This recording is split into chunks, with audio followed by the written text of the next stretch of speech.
everybody. I'm going to teach you how to make challah rolls. Challah is basically C-H-A-L-L-A-H. It's a Jewish bread, extremely wholesome, which has whole wheat, oats and some maida.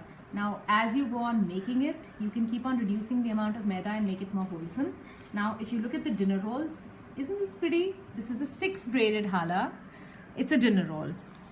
Then this is a round challah dinner roll. Of course you can reduce the size. This is a 5 braided dinner roll, again an 8 braided dinner roll and a 4 braided round dinner roll. So I'm going to show you how to make these. They're extremely simple. Now in the last 3 days we've already made 2 batches of challah dough and we've already finished it up. These are the leftovers. So I'm going to make the challah dinner rolls with regular whole wheat dough. And since I'm going to reuse these, I'm just going to dust this with flour and I'm going to make this on a piece of parchment paper. So I'll just show you how it's done. So what I've done is basically taken out strands of dough. I'm going to start with a 4 strand round challah dinner roll.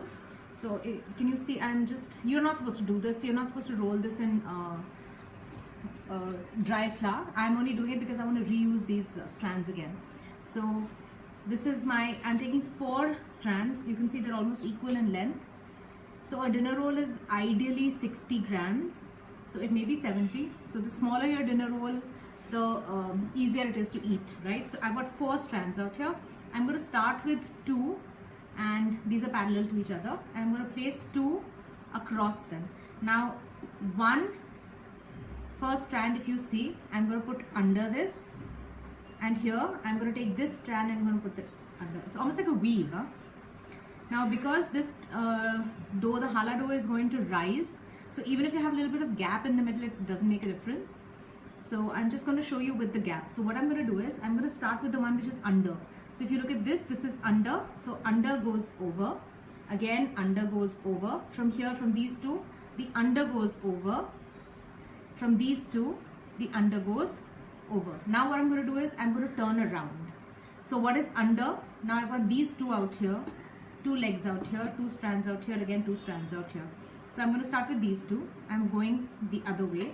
So here the under goes over, the under goes over, under goes over, and again under goes over. So if you look very carefully, we're making a weave. Alright. Now again, I have a little bit of dough in excess, so I'm going to try and take it the other way around again. So these are the 2 legs. So I'm going to take this. What is under? It goes over. Or since this is like really small, it won't fit. So what I'm going to do is just twist this like this. So bring this here. Twist this up. Make sure you twist it, otherwise you don't want it opening. Twist it out here. Twist it out here. I know it doesn't look like a round out here. But now when I'm going to flip it over, so that's exactly what you're going to do. So you're going to flip this over and see, this is such a beautiful pattern. Now I'm going to show you how to make a 6, and when you let this rise covered with a damp tea cloth, this is going to form a beautiful round shape like this. So the next I'm going to show you is a 6 strand. Now 6 strand may sound complicated, but believe me, it is not. It is probably the easiest thing you can do. Alright, so the more number of strands, if you're using 3 strands, then what happens, it becomes a very slim roll. So we're not like looking for the slim roll, we're looking for a substantial roll. So especially when you're calling somebody over for dinner, you're not going to be feeding them a little amount of food. So you're waiting for them to finish up whatever you've done, whatever food that you've put on the table.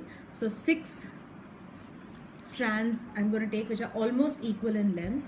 Of course, a little bit here and there. And this dough wasn't sticky, but you can imagine how warm it is here in Mumbai that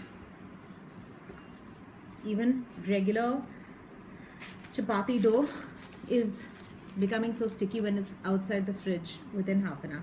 So I'm going to shift this here.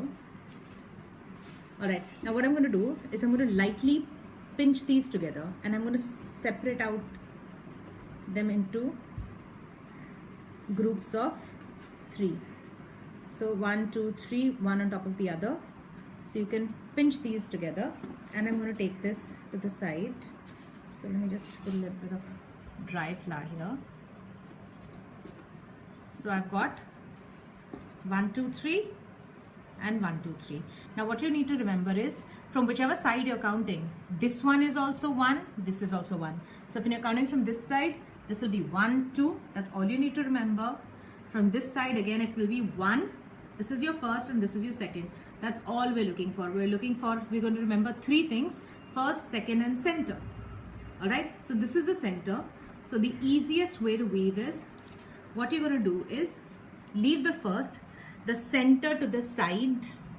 Alright, and now I've got 1, 2, 3, 4, 5 and 1 to the center. The second to the side and 1 to the center. So what has happened is, now these are my 2, 1, 2, 3, 4, 5. So this one is on the side. So this becomes number 1. This is number 2.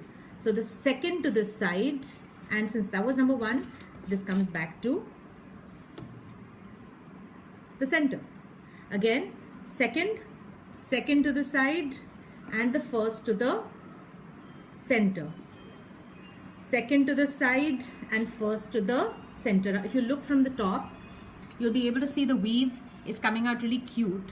So again, second to the side, and I'm going to separate this out a little bit. So you've got 1, 2, 1, 2, and first in the center.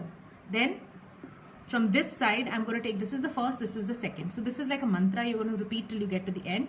Second to the side and first to the center. Second to the side and first to the center. So if it's on this side, second to the side and this first to the center. Second to the side and first to the center. Second to the side and first to the center. Second to the side and first to the center. Again, you've got just barely a little bit of dough that you can take that side. So second to the side and first to the center. So now this looks like a little rope. So what I'm going to do is I'm going to tuck these ends in, and this side also I'll tuck it in. And when I put this to prove the second time, I'm going to squish it over. So if you want, I can tighten this from this side also, but it doesn't really make a difference. So if you look at this way, so that's what your loaf is going to look like. And when it proves, this is what it's going to come out to. See, this is the 8th one. These two. So on this, I've dusted poppy seeds. On this, I've dusted sesame seeds. So isn't this pretty? Because what is going to happen is, this is going to rise a little bit. It's going to fill up all the gaps. And when it cooks, it's going to cook beautifully. This is 70 grams of dough, which has been brushed with, this is maybe 70-75 grams, which has been brushed with egg and then has been dusted with sesame seeds. So, and PS, this is whole wheat and oats. I'm going to break this and show you how beautiful the crust is. Can you believe how soft this is? And can you believe this is nothing but atta, and this is nothing but oats and very little amount of maida in it. So it's extremely wholesome. It smells amazing. You must try it out, because if I can do it, then of course you can too. Thanks for watching.